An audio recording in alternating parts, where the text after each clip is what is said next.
Warning. You are entering a restricted area. Return to where you came from, or be destroyed.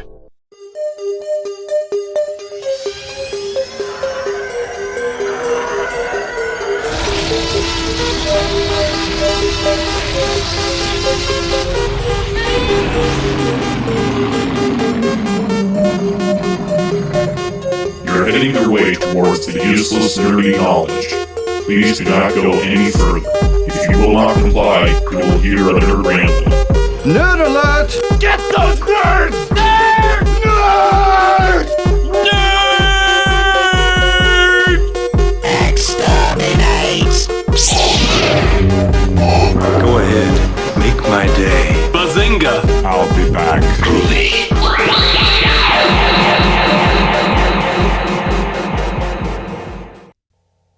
Hello, fellow podcast listeners. Welcome to another episode of Useless Nerdy Knowledge. My name is Ben, and I am the essence of all evil. But what I will be talking about is the real essence of evil, that is the Shape, aka Michael Myers, from the Halloween franchise. For this episode, I decided I'll talk about basically all of the movies throughout the Halloween franchise that I can, including my own personal opinion on Halloween Kills that recently came out. And I'll do the best I can to try not to spoil too much because the movie's only been out for a couple of days, basically. So, basically with the Halloween series, even though Michael Myers wasn't technically the first slasher villain, because there were movies that came before it, like Texas Chainsaw Massacre, Black Christmas, and all that, I figured that, wait, where am I getting at with this? Basically, Halloween was basically the movie that started the whole slasher craze with this. Basically, having all of its cliches and stereotypes and, all these different things. Basically, the entire slasher genre took full shape with Halloween, where people could have their whole imaginations with it. And with the first Friday the 13th film, it basically was a ripoff of Halloween. So you could definitely see the some similarities to it. But of course, other slasher villains would eventually be a lot different with the franchise. But yeah. So I'll talk about the first Halloween right here. This was in 1978 and a considerably low budget, surprisingly. It was around, I believe, $500,000, somewhere around there. And it was talked about a lot. Like, it was talked about, a lot when it came out. And it was just, surprising with a movie of this, with a very low budget that it could, get widespread attention. But that's just the thing with so many movies, including horror. The fact that they start off low budget, but they're talked about. And, of course, the franchise, if it's horror, gets milked out, very quickly. Basically, like with Paranormal Activity, Friday the 13th, and the Saw movies, they started out very low budget, but as soon as it got more attention and more money in the box office, basically it was a franchise, match made in heaven, I guess you would say. But yeah, with Halloween, it was definitely one, for the time, it was scary and made people basically talk about it a lot because, oh my gosh, this was definitely nothing like they've ever seen before. Again, this was back in 1978, so this is still when horror was at its peak, I guess you would say. So this was directed by John Carpenter and produced by Deborah Hill. And John Carpenter is known for his many different, not just horror, but many other different movies. Like with horror, he did a remake of The Children of the Damned, his own interpretation of The Thing, which is definitely one of my favorite horror movies. He did Escape from New York, and he did one of my most favorite movies ever, Big Trouble in Little China, and he even did a movie called They Live, which I like, and he did countless other ones. Oh, including The Fog. That's another horror movie that I saw recently. It's pretty good. But yeah, with this one, this was definitely something that was basically his own very special baby, I would say. So basically, even though it was low budget, I still think it's a very cool. It might be a bit dated, but it still kind of holds up for anyone who may not have seen it, because with an old movie like this, the quality may not look good by today's standards and all that, no matter what type of 4K or whatever you watch it on. It's still really really interesting, really neat. It has the atmosphere of making you feel like you're vulnerable in your own home, which he thought it was safe and all that. And just to forewarn anyone listening, there will be there will be probably some spoilers ahead because like these movies have been out for quite a while. But I'll try to do the best I can not to spoil the recent movie Halloween Kills that came out and the one that came before. I'll do the best I can not to spoil those. But as for the others, they've been out for quite some time, so there might be spoilers for those. But anyway, with the first Halloween. It starts off with a very young 6-year-old Michael Myers in 1963, where he's dressed up in a clown costume. We assume he didn't get to go trick-or-treating, or maybe he did. It's never really said. Where he murders his own sister, Judith Myers. And later he's gone up to a mental institution where he's been there and hasn't said a single word in over 15 years, as his doctor says, Dr. Loomis, who is played by the amazing Donald Pleasance. And eventually, after those 15 years, on Halloween night, he escapes from the institution and basically is out free in Haddonfield. And this takes place in Haddonfield, Illinois, even though it was filmed in California, but it's a fictional town that Haddonfield is. So then we're brought up to Jamie Lee Curtis's character, Laurie Strode. And, of course, this was before Jamie Lee Curtis was even, a very popular actress. Basically, after Halloween 2, she moved on to, other things rather than just Halloween, of course. So, but basically, we're focused on her and, her friends, the characters, and all that stuff. She does a babysitting job and all that. And, basically... we see Michael Myers, basically stalking her and her friends. Just basically, John Carpenter basically uses his tricks of suspense that Alfred Hitchcock used to do. So it kind of does that type of fear of suspense, where it's you don't know what's going to happen, but then as soon as it happens, it hits you in the face with, "Holy crap, this is scary stuff right here." And of course, since this movie was low budget, they didn't really have any money to make their own mask or anything like that. So they went to a couple different Halloween stores and they picked up 3 different masks, and one was of Spock from Star Trek. The other was of, I believe, Emmett Kelly, which was a famous clown back in the day, and the other one was a William Shatner mask, or a Captain Kirk mask. So they used the Captain Kirk mask, and I'm looking over to the right now of where my Michael Myers masks are. I'm just looking at them for reference. Basically. Since it was all flesh colored and all that, or peach colored, whatever you want to call it, they basically opened up the eyes, got rid of, or I think they either got rid of or shaved off the eyebrows. They got rid of the sideburns. They basically painted the entire face, or basically the entire face and head white, and they kind of messed up the hair a bit. They changed it to more of a brown color rather than an orange color, I believe, and that's how you get the iconic Michael Myers mask. Now.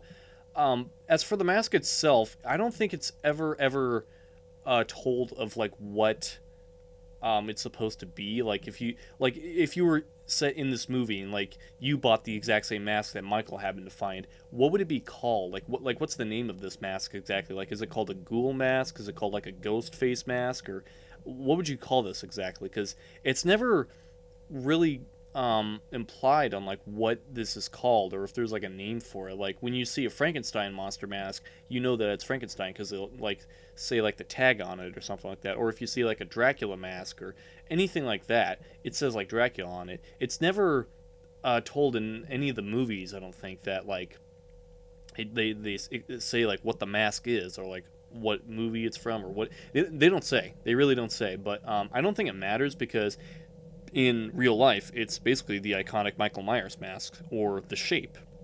I assume that they called him the Shape.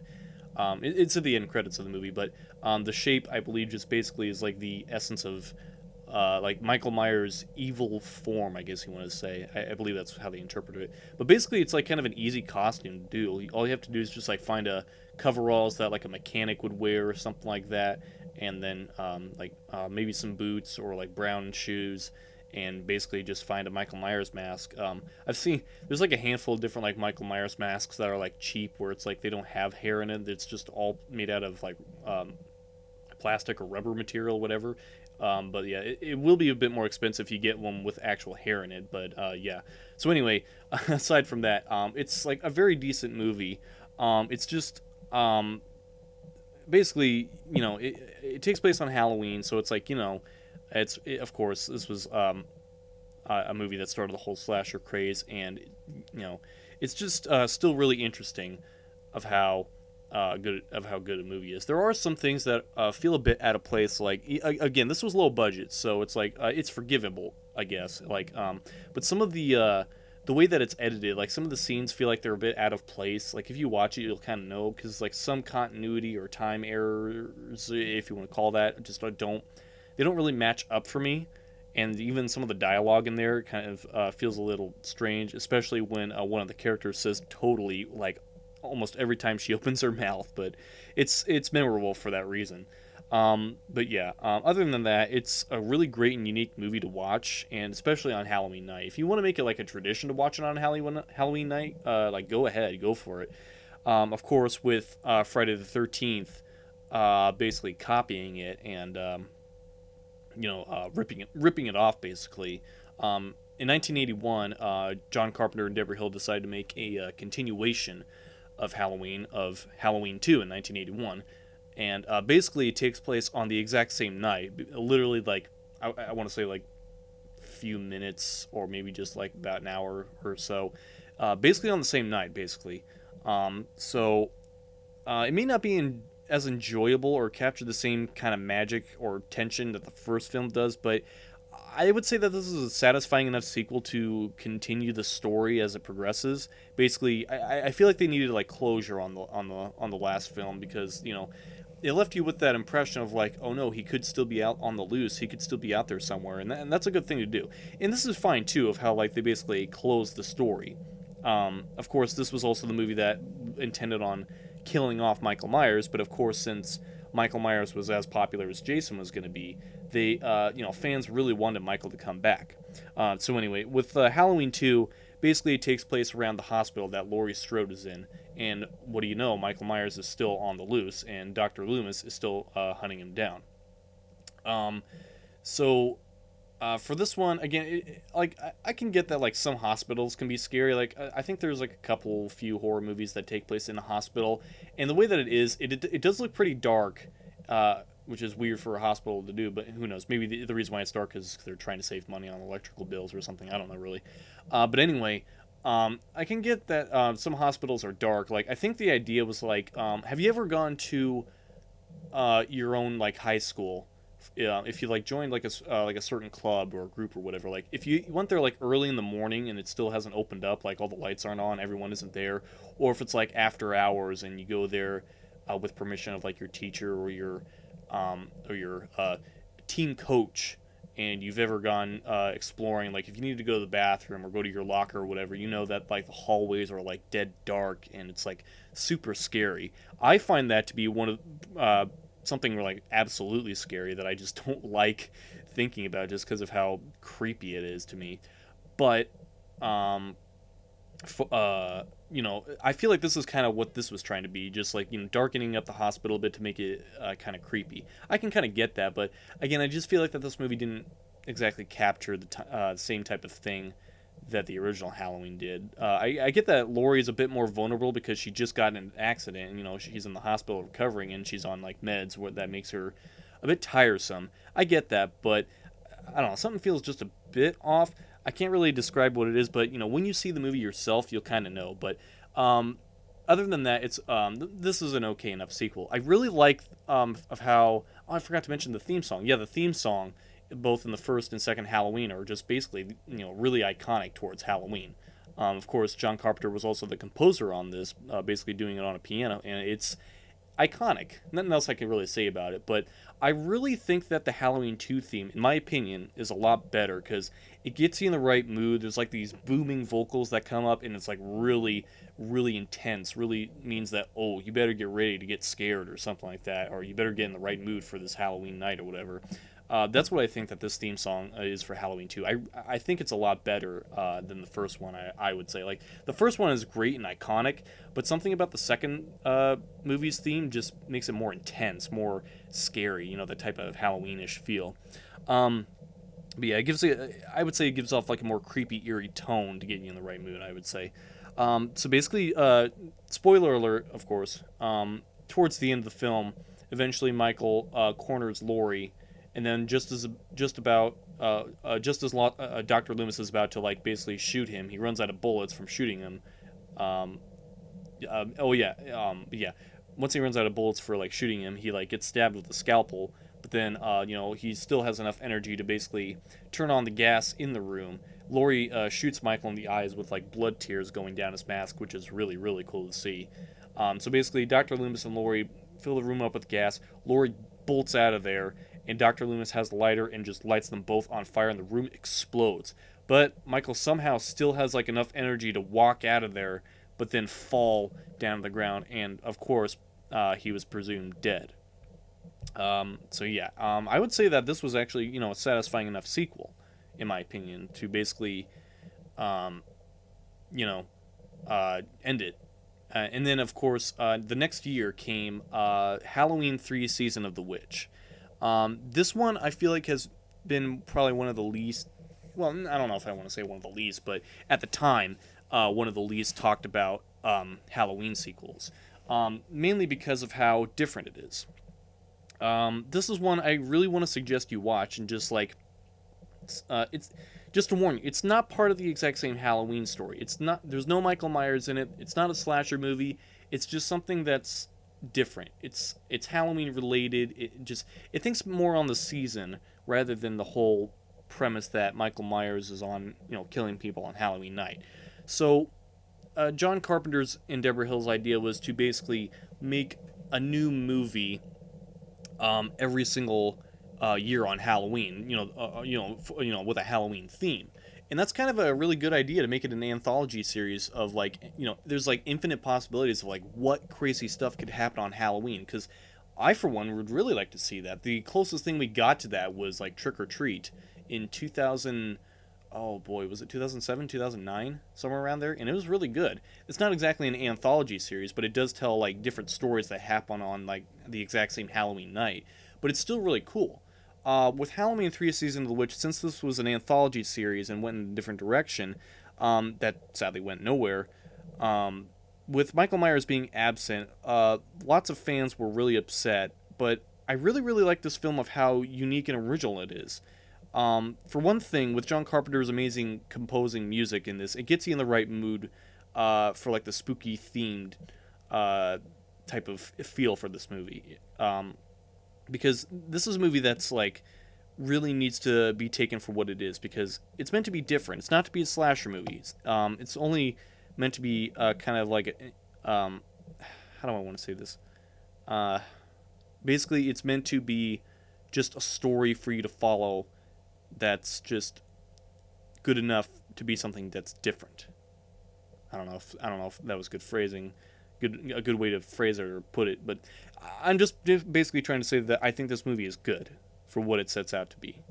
The thing is that like if it was called something else like Season of the Witch or Halloween Night or something else, basically, aside, if it separated itself from the two Halloween movies, it probably would have been a lot more accepted. But for the reason that it was called Halloween 3, and it was basically supposedly part of the same movies, it was not accepted well. But in recent years, it's gotten a cult following, and people really appreciate this as an underappreciated gem, you want to say. Thankfully, with the people who really enjoy this, including me, it's gotten revived over the years, because there's even been like a couple references in the recent Halloween films, and like kids were in the exact same masks, which is pretty cool. But if you haven't seen this film and you've watched the previous two Halloween films, and if you've seen Trick or Treat, you might enjoy this movie too, because it's definitely one of the best underrated and underappreciated horror movies ever made, I would say.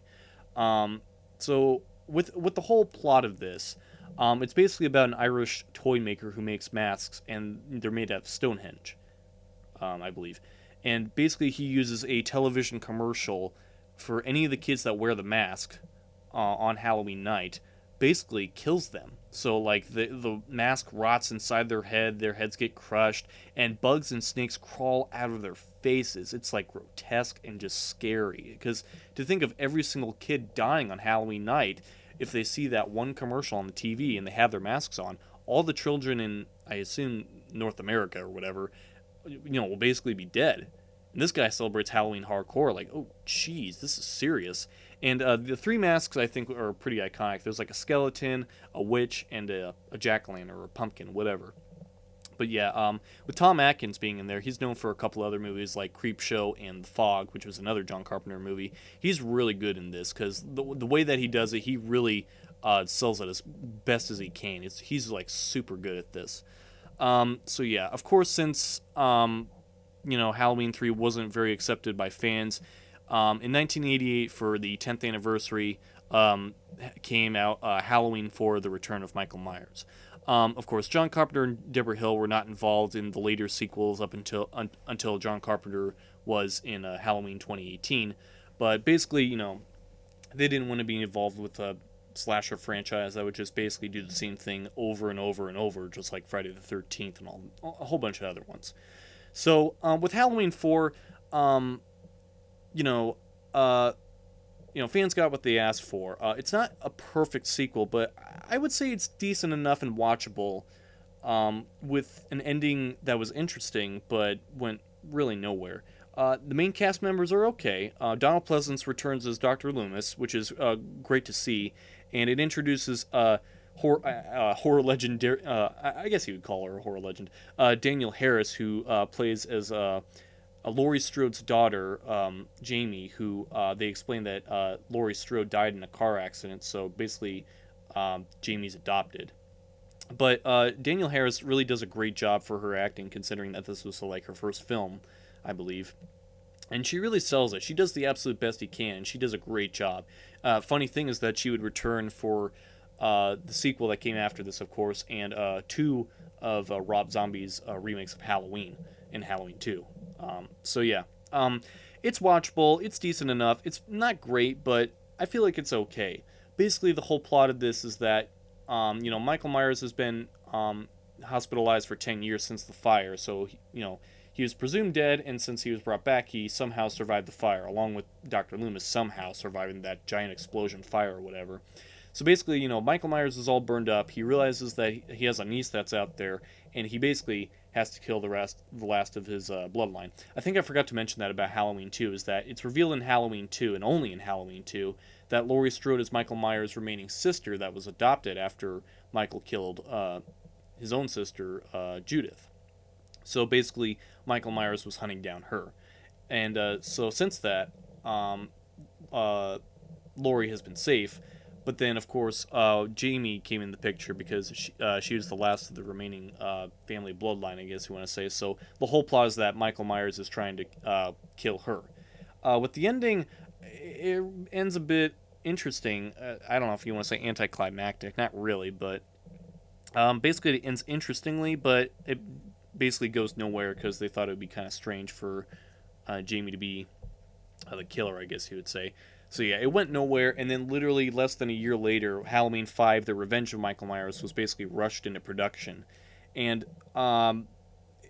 with Halloween 5, this film is just not great or fun to watch. It's an absolute mess. This was literally rushed into production in less than a year, as I said, and the script, I believe from what I've heard and from what I've read, and a couple of things, is that the script was literally being written while the film was in production. Now, for someone to do that, you would have to be an idiotic moron to think that you can write a script while you're filming your movie. Because they literally had to write in so many different things in there. They had a man in black that would appear in a couple scenes, and all this other different stuff, and this weird thorn tattoo symbol that appeared on Michael's wrist, and it was spread out throughout the movie. It's what does this even mean? Because in this movie, it doesn't explain it at all. Because you're wondering, okay, what the hell is this? Because oh God, I'm sorry. It's just that the one thing in any movie, never ever rush your production. Because with Child's Play 3, that was rushed into production in less than a year after the success of Child's Play 2, and it was crap. And so was this. This is also crap. So yeah, for any movie maker out there, don't you ever rush your production. I understand that you want to make more money after the last one, but in order to make a good movie, it takes time and effort. You can't just like do it on the spot while you're in the middle of doing that. You can't do that. It takes time to make something that good. And this is where Halloween 5 fails basically. So Daniel Harris comes back, Dr. Loomis comes back, and it's just not. Even they can't see the film. Like, they do the best they can still to even try and up their game, but it just doesn't save it, because even like the annoying characters in there are just so unlikable and annoying and just stupid. Not to mention the fact that there's so many cliches in there, like prank scares and all that just draw on for so long. It's just so stupid. It's just bad. It's just absolutely bad. Because we don't care for these characters, and with all these fake outs that draw out, when we eventually do see Michael Myers, it's like, well, we don't care anymore because it might just be another prank. We don't even know. And it's just so stupid. It's just very, very tiresome. So even the ending felt really half-assed and just, downright lame to me, really, because it was just like, just bad to me. It was just really stupid. So yeah, this was just not, this Halloween 5 is just not a film I recommend. And even for the sequel that came after it in 1995, Halloween: The Curse of Michael Myers, in my opinion, I think is like the stupidest and I think the worst movie in the entire Halloween franchise. So with the whole thorn symbol that you saw on Michael's wrist and the man in black, you were wondering, okay, what are they about? Well, this film kind of answers it, but again, this is just an absolute mess. It fails at trying to be what it was trying to be. It's downright confusing, dumb, all over the place, and just absolutely tedious to watch. Because not only is this like a terrible, terrible film, but it's like so bad that it needed two different cuts of the film, which is never a good sign in my opinion. Because like any movie that has like two different cuts to make it better than another, it's just like, no. Because there's a theatrical release cut and a producer's cut, and most people like have the producer's cut or find it better or whatever. Regardless of them, I wouldn't recommend either one because they're both just terrible. Even the endings are just really bad because it's like, it's stupid. It's just like, so basically the whole thing goes of that Michael Myers is part of some sort of cult where he has some sort of curse where the thorn symbol that's on his wrist or whatever is like part of, that's basically the cult. It's like a thorn cult that he's part of, where it's like part of the constellation or part of some sort of ancient, I don't know, but it's basically part of some ancient druid curse where in order to get rid of this curse, he needs to basically kill off the bloodline of his family, basically killing everyone he can, and he manages to succeed to kill his his niece, who is now older and a teenager. But of course, she gave birth to a baby, and that's basically the last of his bloodline. And that's basically the whole plot, is for Michael to go after him. So it's like, okay, I guess that's okay for why he kills people, because he needs to kill off his family for like a sacrifice or whatever. But it doesn't make all this other sense of like why he's invincible, why he can withstand fires and all this other stuff. It's like, where did this come from? But like Donald Pleasance returns once again. Paul Rudd is in it, but he can't save the film. But the only sad part about this is that during production of the film, I assume like the last portion of the film when this was in production, Donald Pleasance passed away, which is really, really sad to hear. And yeah, it's just really unfortunate for someone like that to go. But yeah, so as of Halloween, The Curse of Michael Myers, I do not recommend this film ever. It's just so bad. It's just literally just terrible. Like, anytime I talk about it, I just like shut down, because it's like, it's just so bad. Like, it's literally so bad. So next we have what came in 1998, came Halloween H20, 20 years later. Now, lots of people, I think, basically incorrectly call this Halloween H2O, because many people will think it has to do with water. No, it literally has nothing to do with water, I assure you. H20 means 20 years later, which means 20 years after 1978. So this was released in 1998, and basically this was the Halloween franchise's answer to Scream. Now, with Scream showing some like self-aware horror humor to it, there were like a couple other movies that kind of did the same thing. Like Bride of Chucky had some meta humor into it, and even this one kind of does it. This film is okay, but something about it just doesn't feel right for me. Like, it doesn't feel like it takes place on Halloween, or it doesn't even feel like that it, like has any Halloween decorations all over the place. I mean, heck, this was when it was released in theaters. It was released in August. I was thinking, seriously, this movie was released in August. Why would you release it in August? It's Halloween. It's meant to be in October. I don't understand who thought that was a good idea to release it in August, because that wide gap between this and September is like so far apart from Halloween. You're like, okay, yeah, it was just really stupid. But so basically, Jamie Lee Curtis returns as Laurie Strode, basically reprising her role as the character, and this is where the Halloween timelines begin to get a bit confusing right here. So after The Curse of Michael Myers, basically the rest of the movies up until Halloween 1 and 2 are just like forgotten. So basically with this new timeline, it goes Halloween 1, Halloween 2, and then in this timeline next to it is Halloween age 20. So the entire timeline, or the movies with Jamie in those movies, are just like completely forgotten. They're like absolutely forgotten. There's no Thorn Cult, there's nothing, because it was an absolute mess and it was rewritten. So with this, Jamie Lee Curtis comes back as Laurie Strode, except for 20 years later, and she basically changed her name to Carrie Tate and moved all the way to California, I assume, to get rid of her traumatic experience on that Halloween night 20 years ago. So this film is at least more tolerable than the last one, and it's pretty cool to see Jamie Lee Curtis reprise a role and, fight back against Michael Myers, which is pretty cool. It's not a good sequel, but I would say it's equally as tolerable as Halloween 4.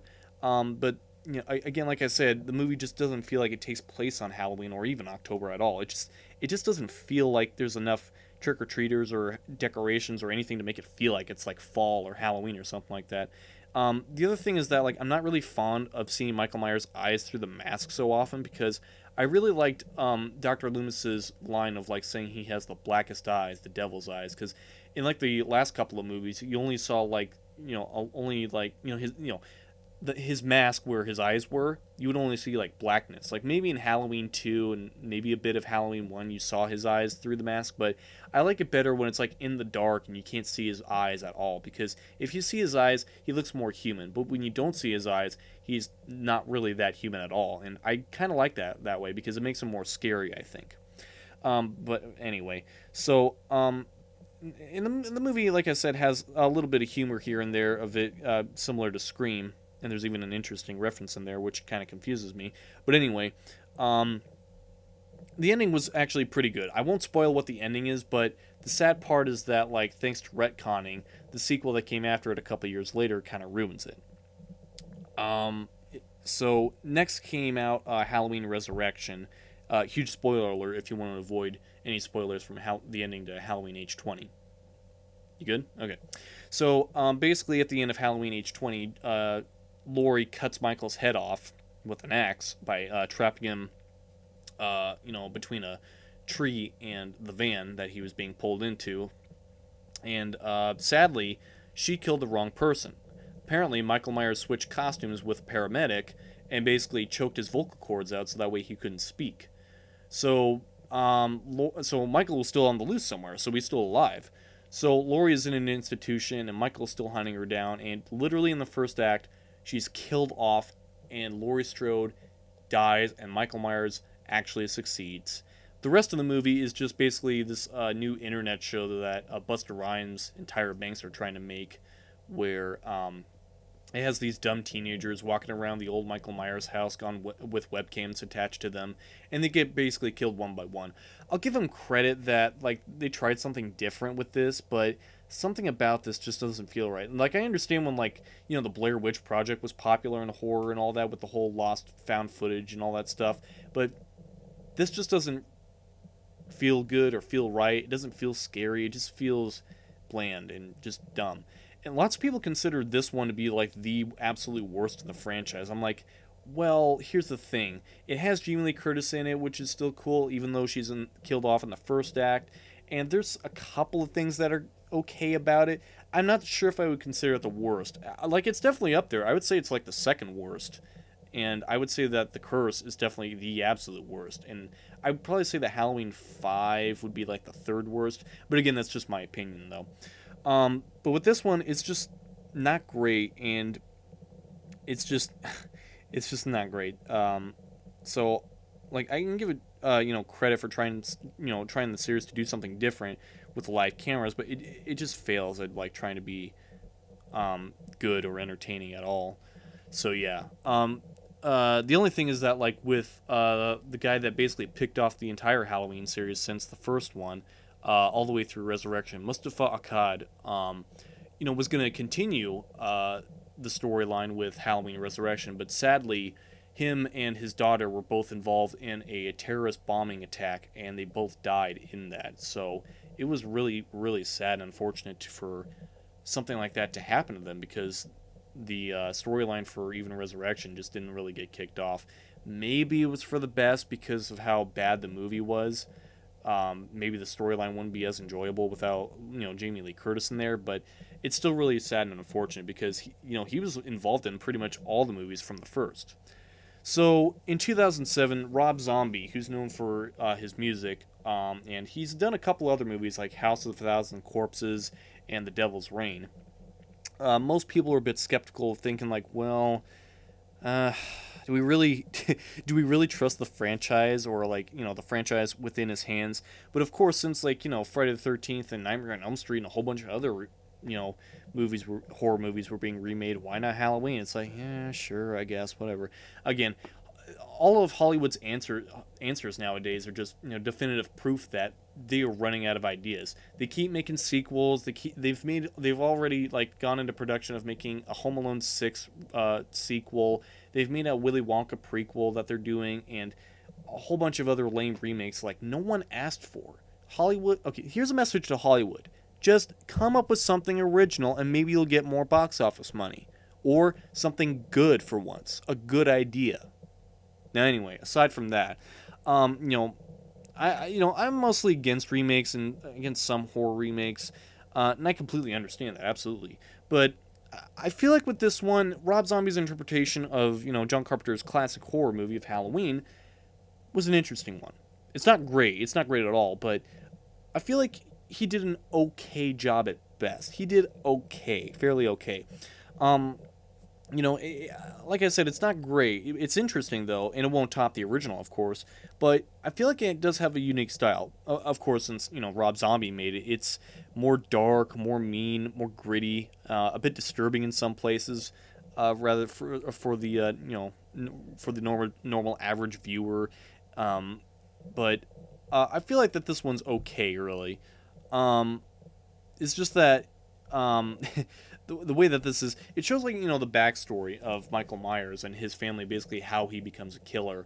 But something about the young Michael Myers just rubs me the wrong way. Of like, I don't picture this chubby little kid, as a killer, like an unstoppable machine killer.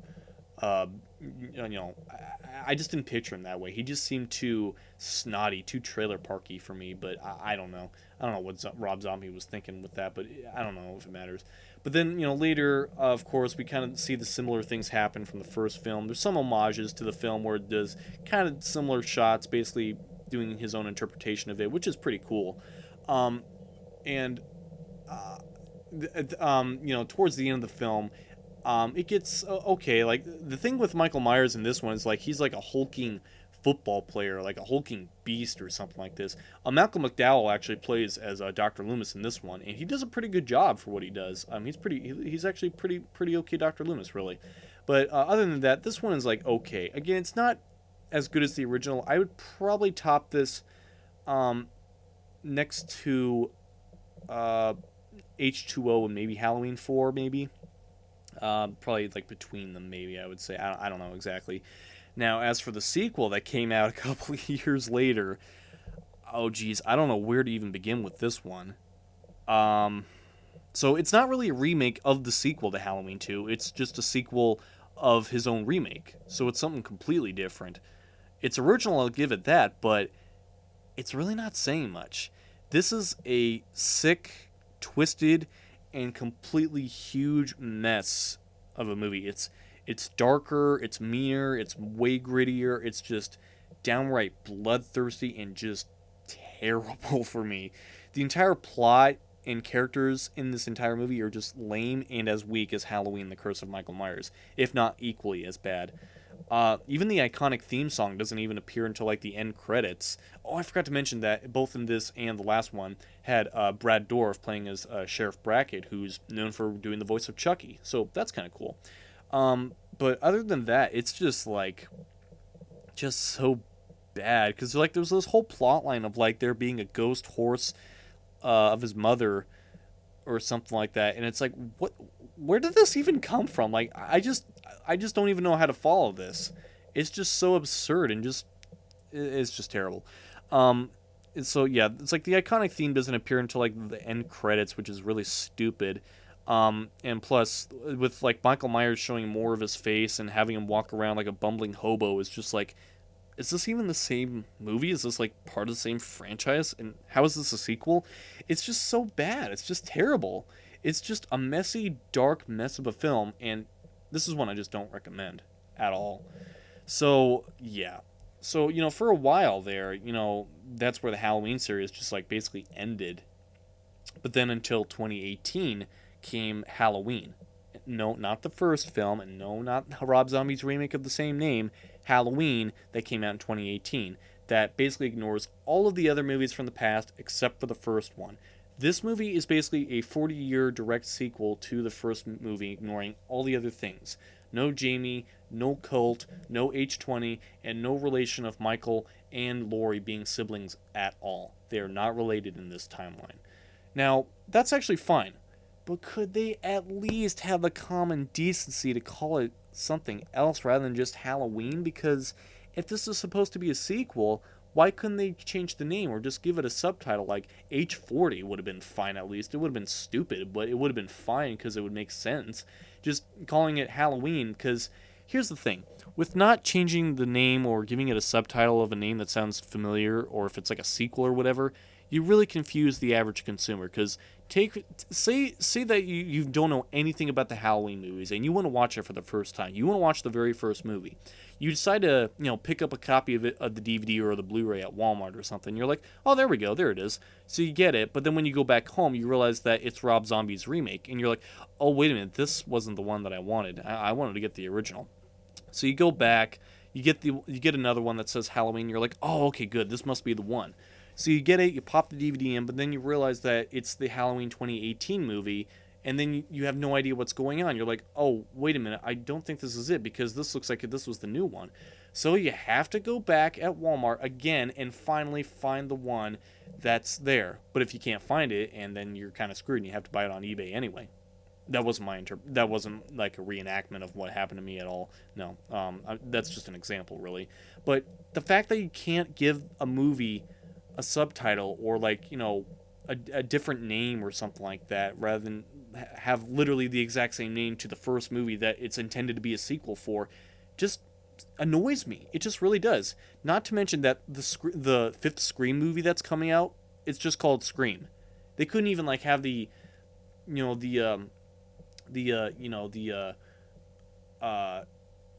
decency to like call it Scream 5, or even like they even had the opportunity to put like the 5 where the S is for Scream, to call it Scream 5 or 5 Cream, whatever. But it's just called Scream. If this is this supposed to be a sequel to it? Because I think it's supposed to be. So why is this one just called Scream?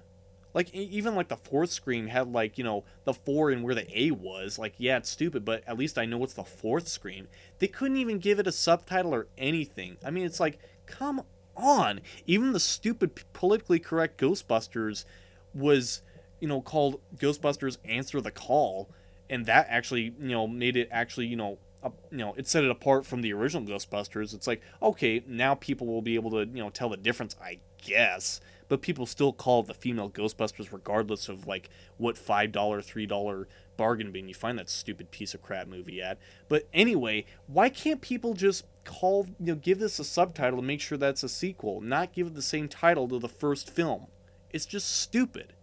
So now that I got that off my chest, let's talk about Halloween 2018. So, I was really happy to see this. When I saw the trailer for this in the summer, I was psyched.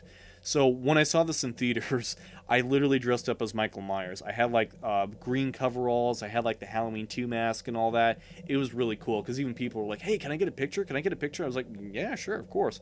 Even like one of the I want to say security guards at the movie theater was like, "Hey, can I get a picture too?" I was like, "Yeah, sure." That one was really shocking to me, but for Halloween 2018 to be a direct sequel to the first one, it feels very good, very fresh, very creepy, very genuine, and very unique.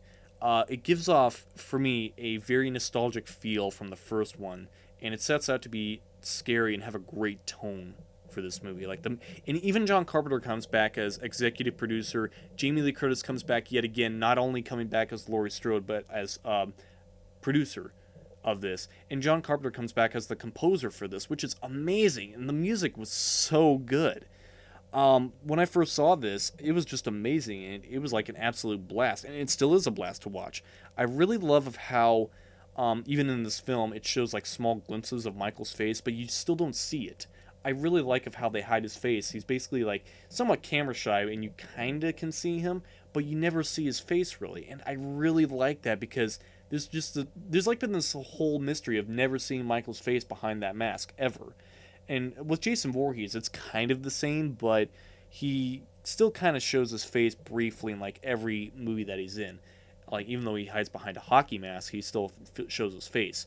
But with Michael Myers, there's more of a mystery behind what he actually looks like, and I kind of find that to be fine because I'd rather never see his face because that adds more mystery to him. And I feel like the less you know about him, the more mysterious and the more scary he is because you don't know what to expect from this guy. You don't know what's gonna pull out of his sleeve or whatever.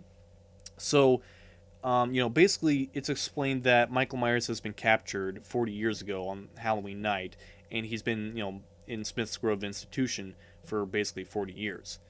But then eventually he hits out yet again and basically has the exact same white Captain Kirk mask and manages to get the same coveralls and goes on a killing spree yet again. So with Laurie being traumatized, she basically has this entire house set up basically to kill Michael Myers, and basically she's basically saying like she's been hoping that Michael would break out, so that way she could try to kill him, and that's pretty cool. That's really really cool, and Laurie's just a badass in this yet again, but I feel like even more badass considering that she's a bit older. But it's still really cool. It's really cool. There's a bit of humor in there every now and then. And it doesn't go overboard with it, but it's really good. It's really, really good. I just love this movie. This is a really good movie, regardless of the title.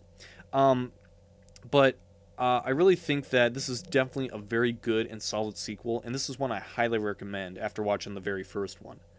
So, and of course, with Halloween Kills, which is the sequel to the 2018 Halloween, this was supposed to come out in 2020. But then 2020 happened, and it was delayed for about a year, and finally we got it here on October 15th of 2021. And I was really excited to see this yet again because, I wanted to do the same thing. I found myself a Halloween Kills Michael Myers mask at, like, Party City, basically donned the exact same coveralls and all that, and I dressed up as Michael Myers yet again, and surprisingly, I wasn't the only one who dressed up as Michael Myers, which is really cool. So when I saw it, I was, like, really excited, really hyped up. And then after watching it, I was like, huh. Well, okay. And of course, I'll try to do the best I can not to spoil too much of it since it's only been out for, a couple of days already. So, from what the trailer shows, it shows that, like, since the last movie, he was deemed to basically burn in Laurie Strode's house. So basically, she let it catch fire, and Michael Myers was deemed to burn there, and we've seen through Halloween 2 and Halloween Resurrection that apparently fire is supposed to kill him, but yet it just doesn't. So apparently no matter how many times you try to burn him in a building, he will never die. So basically he comes out and he is like in this movie it's just brutal. It is just downright like terrifying with the deaths. He just like Michael just doesn't give a crap who you are or what weapon comes at him, or if like anyone tries to fight back, he brutally slaughters you. Like he is like pissed in this one. The mask looks really cool in this one because it's like burned on one side. There's some blood on the cheek on one side. It's like really terrifying, really really cool. Um, but yeah, this basically I feel like after coming out of the fire, Michael's like really really angry in this. But the overall film uh, is just not too enjoyable, really. Like even the trailer promised a lot more than what the actual film did. Like everyone says that like the trailer is better than the film, and they're right. The trailer definitely was, because it promised all these things of like Lori coming after, Michael, and that never really happens. She pretty much sits in recovery from her injuries since the last movie, the entire movie, and that's pretty disappointing. But for a couple things, I did like. There were like flashback sequences like showing retroactive continuity, which was really cool. I really enjoyed those. But again, I just don't know what to think of it. Like, it's not to say I didn't enjoy some of the scenes and even the kills, but it's just that something felt off for me. Like, they had some recurring characters that came back from the first one, like a couple of the same actors, but don't get too attached to them because they're just there, here, and then there. Anthony Michael Hall's in there, but yeah. I'm sorry, I really don't know what to say about this. Some things were unexpected in this film that I felt, and I almost feel like that Michael had a bit less screen time than usual, and it focused too much on like the whole anger of like the people in this movie or something. I don't know really, but yeah, like there were some things that just like didn't really uh they just didn't really stand out. It's just like some scenes were boring and just like felt like, oh come on, let's just hurry up and move on from this. I don't want to see this. I want to see Michael.